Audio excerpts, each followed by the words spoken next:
नमस्ते दोस्तों, हम आ चुके हैं आगे की कहानी लेकर। तो हमारी कहानी को सुनने के लिए तैयार हो जाएं और हमारे चैनल को सब्सक्राइब ज़रूर कर लें। अगर आप हमारे चैनल को सब्सक्राइब कर लेते हैं तो हमारी आने वाली कहानी आप तक खुद पहुंच जाएगी। तो देर न करते हुए आइए कहानी को शुरू करते हैं। पिछले पार्ट में हमने सुना था, संडे का दिन था। रीत ने सोचा कि आज वह लड़की कॉलेज नहीं आएगी, इसलिए वह बेझिझक रोड पर टहल रही। अचानक शिखा उसके सामने आ जाती है और शिखा चलते चलते रीत के पास आ जाती है और फिर रीत से डायरेक्टली पूछ बैठती है रीत का नाम। रीत ने पहली दफ़ा तो उसको अपना नाम नहीं बताया। जब शिखा वहाँ से गुस्से से जाने लगती है तब रीत ने उसे खुद रोककर अपना नाम बताया और वहीं पे उन दोनों की दोस्ती हो ही रही थी कि तभी पीछे से प्रिया शिखा को ढूंढते हुए आ जाती है। शिखा को इतना दूर आए देखकर प्रिया उसे काफ़ी उल्टी सीधी बातें सुनाने लगती है। जब प्रिया को पता चलता है कि शिखा रीत से बातें कर रही है तो प्रिया को गुस्सा आ जाता है और वह रीत की काफ़ी इंसल्ट कर देती है। उसी अनपढ़ गंवार कहकर उसकी काफ़ी बेइज्जती कर देती है। जब रीत ने अपने बारे में ये सुना था तो वह काफ़ी उदास हो गई थी और उसकी आंखों में आंसू भी आ गए थे। तभी शिखा ने प्रिया को समझाते हुए कहा, प्रिया तुम ये कैसी बातें कर रही हो, पढ़ी लिखी होकर ऐसी बातें करते हैं। दोनों में काफ़ी शरारत होता है और प्रिया गुस्से से शिखा को लेकर वहाँ से चली जाती है। फिर अगली सुबह जब शिखा और प्रिया कॉलेज के लिए निकलते हैं तब शिखा और प्रिया दोनों ही नोटिस करते हैं कि रास्ते में रीत काफ़ी उदास अपने दरवाजे के पास बैठी रहती है। प्रिया और शिखा के बीच कल की बातों को लेकर फिर से शरारत हो जाता है और दोनों एक दूसरे से रूठ जाते हैं। पर दोनों शरारत करते करते जब आगे बढ़ जाते हैं तभी शिखा ने सोचा कि बस एक बार किसी तरह रीत मुझे नज़रें उठाकर देख ले। पर रीत ने एक बार भी नज़र उठाकर शिखा की तरफ नहीं देखा। शिखा उदास होकर वो कॉलेज के लिए आगे बढ़ती जा रही थी। कुछ दूर चलने के बाद शिखा का मन नहीं माना और वो पीछे पलटकर देखती है तो रीत उसे देख रही होती है। जब शिखा ने देखा कि रीत उसे देख रही है तो शिखा काफ़ी खुश हो जाती है और फिर उसे एक प्यारी सी स्माइल दे देती है। जब रीत ने देखा कि शिखा उसे देखकर मुस्कुरा रही है तो रीत को भी अच्छा लगने लगता है और वह भी शिखा की तरफ देखकर मुस्कुराने लगती है। फिर दोनों ही एक दूसरे को प्यार से देखकर मुस्कुराने लगते हैं और शिखा काफ़ी खुशी खुशी कॉलेज चली जाती है। ऐसे ही हर रोज़ होने लगता है और दोनों की एक दूसरे को देखने की आदत पड़ जाती है। ऐसा लगता था कि दोनों अगर एक दूसरे को देखें ना तो ना ही उनका दिन गुजरे और ना ही रात। ऐसे ही दोनों एक दूसरे को हर रोज़ देखते और एक दूसरे को देखकर खुश होने लगते थे। दोनों को आपस में मुस्कुराता हुआ देखकर यह बात प्रिया को अच्छी नहीं लगती। वह रीत से काफ़ी चिढ़ने लगी थी और उसे रीत पे काफ़ी गुस्सा भी आता था। जब भी वह देखती थी कि रीत शिखा के आमने सामने आ जाती थी तो प्रिया को काफ़ी गुस्सा आता था। एक तरफ शिखा रीत को प्यार से देखा करती थी तो दूसरी तरफ प्रिया रीत को काफ़ी गुस्से से देखती थी। पर रीत को प्रिया के गुस्से भरी आंखों से कोई फ़र्क नहीं पड़ता था। उसे तो बस फर्क पड़ता था तो शिखा की आंखों से, क्योंकि उसकी आंखें उसे प्यार से देखती थी और ऐसी नज़रों से देखना रीत को बहुत अच्छा लगता था। ऐसे ही कुछ दिन बीत जाते हैं। तभी एक दिन अचानक रीत अपने दरवाजे के पास बैठी हुई रहती है और फिर वापस कॉलेज से शिखा आ रही थी। जब रीत ने देखा कि शिखा कॉलेज से वापस आ रही है तो रीत शिखा को देखते ही खुश हो जाती है और प्यार से बस उसे ही देखने लगती है। तभी शिखा ने अपनी नज़रें नीचे की और धीरे धीरे चलते हुए एकदम रीत के पास से गुजरने लगी। जब रीत ने देखा कि शिखा मेरे काफ़ी नज़दीक से गुजर रही है तो रीत को बहुत अच्छा लगता है। ये क्या? तभी रीत ने देखा कि शिखा ने अपने हाथों से एक चिट्ठी निकालकर नीचे फेंक दिया था और फिर शिखा ने रीत को इस चिट्ठी की तरफ इशारा किया और शिखा सीधा अपने घर निकल जाती है। शिखा के जाने के बाद रीत धीरे से उस चिट्ठी को उठाती है और उस चिट्ठी को खोलकर देखती है तो उसमें कुछ लिखा हुआ होता है। रीत भले ही ज़्यादा पढ़ी लिखी नहीं थी, फिर भी रीत पढ़ने में काफ़ी तेज़ थी, जिसके कारण वह आज भी कितनी भी ऊंची क्लास की लड़कियां क्यों ना आ जाए वो अपनी सेंस से उसे हरा सकती थी। यानी पढ़ना लिखना उसे सब कुछ आता था, बस उसने क्लास पास नहीं किया था, लेकिन पढ़ाई तो वो घर पर बैठ के आज भी करती है। रीत ने उस चिट्ठी को पढ़ना शुरू किया। उस चिट्ठी में लिखा था, हाय रीत, तुम मुझे रोज़ देखती हो, मुझे बहुत अच्छा लगता है। पता नहीं क्यों मुझे तुमसे दोस्ती करने का बहुत मन करता है। जी चाहता है तुमसे रोज़ बातें करूं, तुम्हें रोज़ देखूं, तुम्हें रोज़ छुआ भी करूं। अगर तुम्हें बुरा ना लगे तो मैं तुमसे मिलना चाहती हूँ, तुमसे दोस्ती करना चाहती हूँ। पता नहीं क्यों जी चाहता है कि हर वक्त मैं तुम्हारे साथ रहूं। तुम मुझे रिप्लाई में अगले दिन एक चिट्ठी लिखना और उसमें ये बताना कि हम कब और कैसे कहाँ मिल सकते हैं। मैं कॉलेज के बहाने कल तुम्हारे घर के सामने रहूँगी। रीत, हमें कहाँ और कैसे मिलना है ये सारी बातें तो मुझे इशारों में बताना, वरना जो मेरे साथ नकचड़ी रहती है ना वो चिढ़ जाएगी और तुम्हें उल्टी सीधी सुनाने लगेगी, जो मुझसे बर्दाश्त नहीं होगा। तुम समझ रही हो ना? मैं कल तुम्हारे घर के सामने तुम्हारा इंतज़ार करूँगी। बाय।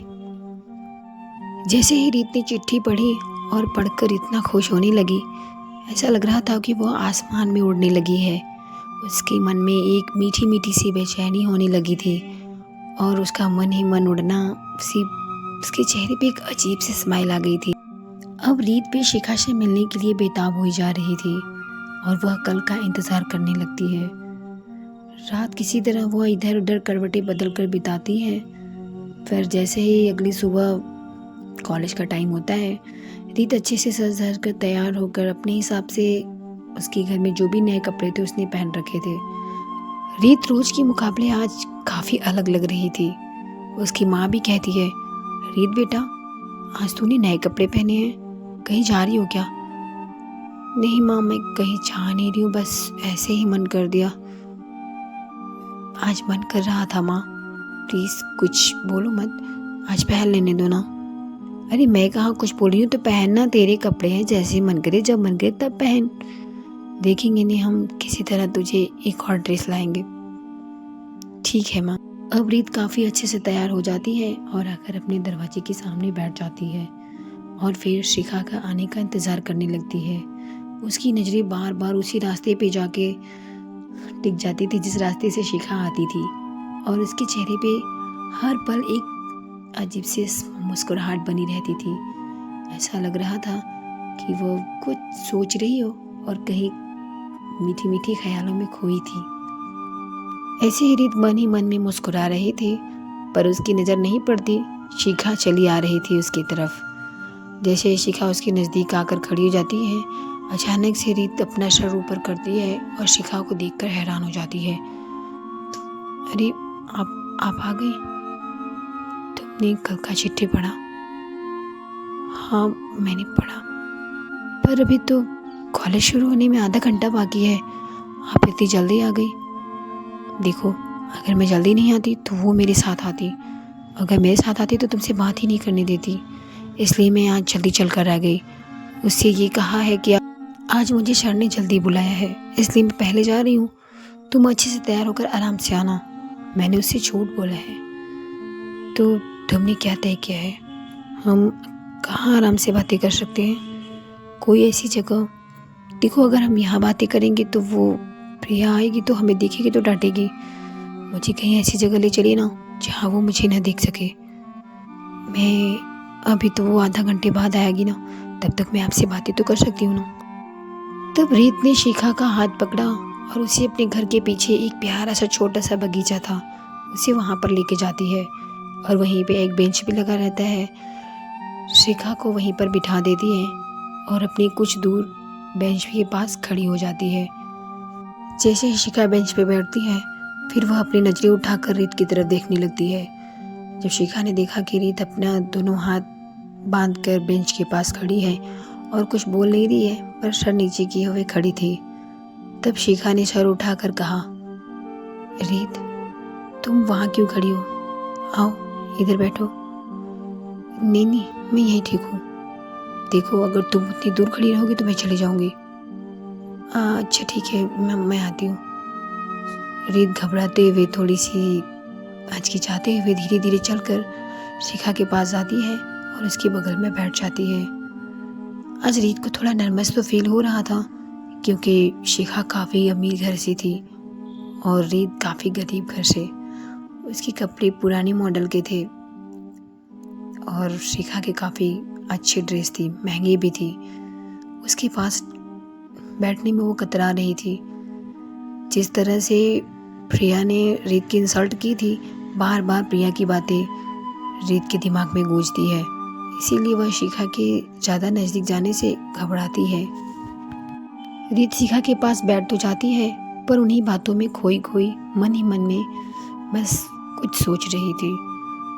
तभी शिखा ने धीरे से रीत का हाथ पकड़ा और अपने हाथों में लिया और फिर उसकी आंखों में आंखें डालकर उससे कहा, तुम क्या सोच रही हो? जी कुछ नहीं, मैं कुछ नहीं सोच रही हूँ। नहीं, तुम बैठे तो मेरे पास हो, पर तुम्हारा दिमाग कहीं और है।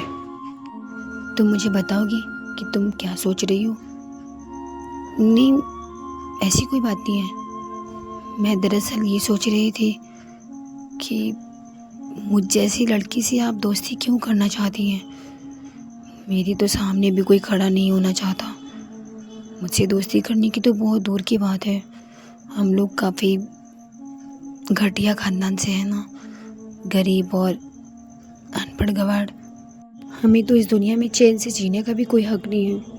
आपने देखा ना, उस दिन प्रिया ने मुझे क्या क्या बोला था, फिर भी आप मुझसे दोस्ती करना चाहती हैं। इतना कहते कहते रीत की आंखों में आंसू आ जाते हैं। जब शिखा ने रीत को रोते हुए देखा तो वो हैरान और गुस्सा करने लगती है। रीत देखो, तुम मेरे सामने रो नहीं सकती। मैंने तुम्हारा वक्त रोने के लिए नहीं मांगा है। मेरे पास सिर्फ 20 मिनट बचे हैं। 10 मिनट तुम्हारी बकवास करने में ख़त्म हो गई। और खबरदार जो दोबारा ऐसी बातें की तो तुम जैसी लड़की से कौन दोस्ती करना नहीं चाहेगा? सबसे पहले तो मैं करना चाहूँगी, क्योंकि तुम बहुत सुंदर हो। जितनी सुंदर तुम हो ना, उससे कहीं ज़्यादा सुंदर तुम्हारा ये मन है। तुम्हारा साफ सुथरा मन देखकर तुम मुझे और भी अच्छी लगने लगी। तुम्हें जी करता है बस देखती ही रहूं। आप पागल हो गई हैं क्या? ये कैसी बातें कर रही हैं? क्या मैं कोई देखने की चीज़ हूँ? हाँ, जैसे तुम मुझे देखा करती हो, मुझे देखने की चीज़ समझकर। शिखा की ऐसी बातें सुनकर रीत के मन ही मन में बेचैनी बढ़ने लगती है कि शिखा जी आज कैसी कैसी बातें कर रही हैं। वैसे रीत, तुमने अब तक कोई जवाब नहीं दिया। जवाब? कैसा जवाब? आपने तो अब तक मुझसे कोई सवाल ही नहीं किया, तो फिर जवाब किस बात की? तुम सच में बोल रही हो कि मैंने तुमसे कोई सवाल नहीं किया था? तुम कल की बातों को भूल रही हो? क्या तुम्हें सच में याद नहीं है कि कल मैंने तुम्हें एक खत लिखा था? हाँ, वो तो मुझे याद है, पर आप तो किसी सवाल की बात कर रही हैं। रीत, मैं तुम्हें कैसे समझाऊं? मैंने तुमसे चिट्ठी में लिख के कहा था ना कि मैं तुमसे दोस्ती करना चाहती हूँ। तो मैं ये जानना चाहती हूँ कि तुम्हें मेरा फ्रेंडशिप मंजूर है या नहीं? तभी रीत अपना सर नीचे कर लेती है और हल्का सा मुस्कुराने लगती है। रीत, मैंने तुमसे दोस्ती का हाथ बढ़ाया है। तुम तो ऐसे शर्मा रही हो जैसे हमारी सुहागरात हो रही हो।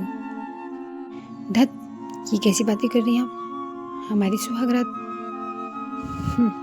आप भी ना पागलों जैसी बातें करती हैं। तुम मेरी बातों को फिर से पलट रही हो। अगर तुम्हें मेरी दोस्ती मंजूर है तो हाथ मिलाओ, वरना मैं जा रही हूँ। अरे शिखा, रुकिए तो सही। मैंने ऐसा कब बोला कि मुझे आपकी दोस्ती मंजूर नहीं है? मुझे आपकी बातें मंजूर है। मतलब आज से हम दोनों फ्रेंड? वो भी पक्का वाला? तो ठीक रहे, आज से मैं तुमसे जब चाहो मिल सकती हूँ, जब चाहो तुमसे बातें कर सकती हूँ। तुम्हारे पास फ़ोन है? मेरे पास नहीं है, पर मेरे पापा के पास है। तुम्हारे पास फ़ोन नहीं है। अगर मैं तुम्हें कोई फ़ोन दूँ तो क्या तुम उस फ़ोन को एक्सेप्ट करोगी? नहीं, मैं मोबाइल फ़ोन कैसे ले सकती हूँ? वैसे भी फ़ोन तो काफ़ी महंगा आता है। मेरे मम्मी पापा मुझे बहुत डांटेंगे। अगर उन्होंने मेरे पास कोई मोबाइल फ़ोन देखा तो कहीं ऐसा ना हो कि वो कुछ उल्टा सीधा सोचने लगे। नहीं, मैं ऐसे ही ठीक हूँ। इसका मतलब मैं तुमसे जब चाहो बातें नहीं कर सकती? नहीं कर सकती है ना, आप मेरे पापा के फ़ोन पे फ़ोन कर सकती हैं, पर वो तो तुम्हारे पापा के पास रहता है ना। कोई बात नहीं, सुबह शाम तो आप कर ही सकती हैं, क्योंकि वो घर पे रहते हैं। ठीक है, तो अपने पापा का नंबर दे दो। रीत अपने पापा का नंबर शिखा को दे देती है। अच्छा रीत, मैं चलती हूँ, प्रिया भी आती होगी, कॉलेज का टाइम भी हो चुका है। तुम अपना ख्याल रखना, मैं तुम्हें रात को कॉल करूँगी। जैसे ही शिखा जाने लगती है, अचानक से उसके पैर रुक जाते हैं और तुरंत पीछे मुड़कर वह रीत के गालों पे झटके से किस कर लेती है। तो दोस्तों, आखिर रीत को क्या महसूस होता है वो हम अगले पार्ट में जानेंगे।